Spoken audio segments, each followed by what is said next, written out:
Rosanna Scotto joins me now. Rosanna, the question here is, will Mamdani's hate, anti-Trump, tactics work, or could it backfire and hurt New Yorkers? Listen, I don't know. I mean, New York City is a Democratic town, has always been a Democratic town.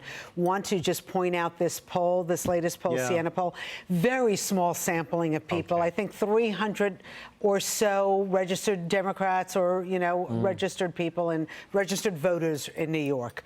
But interestingly enough, I mean, even the New York Times has pointed out that Mr. Mamdani has very limited experience in a very complicated town. I mean, do you really want to pick a fight with Donald Trump?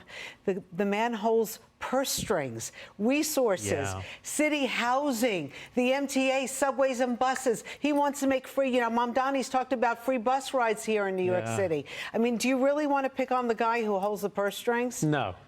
He's seen pigs fly, too. I mean, it's all just nonsense, to be honest with you. But I think he's relying on the fact that people hate Trump so much here that if he's in a verbal fight with the president, it's only going to get him more support. What's kind of interesting now is Andrew Cuomo, who had very much of a passive primary election strategy, is now getting very aggressive. I don't know if you're on X, but he is attacking Zohran Mamdani. He has to. And very aggressive. So let's see what happens with the next few weeks. 13 more weeks till, I think 13 weeks or so till Election Day. There are some people who still think that something different, there could be a different outcome. We'll see. We'll see. Yeah, indeed. Next one for you, Rosanna. I want to get your thoughts on this. A man was shot and killed in the nation's capital hours after President Trump announced a federal takeover of the city's police department. U.S. Attorney for D.C., Jeanine Pirro, slamming soft-on-crime policies in the city. Listen to this. I see too much violent crime being committed by young punks who think that they can get together in gangs and crews and beat the hell out of you or anyone else. They don't care where they are. We need to go after the D.C. Council and their absurd laws. We need to get rid of this concept of, a no cash bail.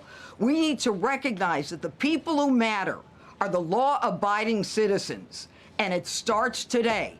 So, Rosanna, could that crackdown that's being talked about there come to other blue cities like New York? Well, President Trump has kind of brought that up recently. Listen, we have a great police commissioner, Jessica Tisch, right now in New York City. She's really driving down numbers, and she's tough. She's tough, and we've seen changes in our city. Yes, have we had some murders in the last few days? Yes, we have. But I think in D.C. it's different. They're not a state, so they're vulnerable to the National Guard going in there. I think the president would have a little bit more of a difficult time in New York City. And right now we are seeing results under Police Commissioner Jessica Tisch. Very good. We'll have to leave it there. Great to have you here, Rosanna. Thank you. Always great to see you both.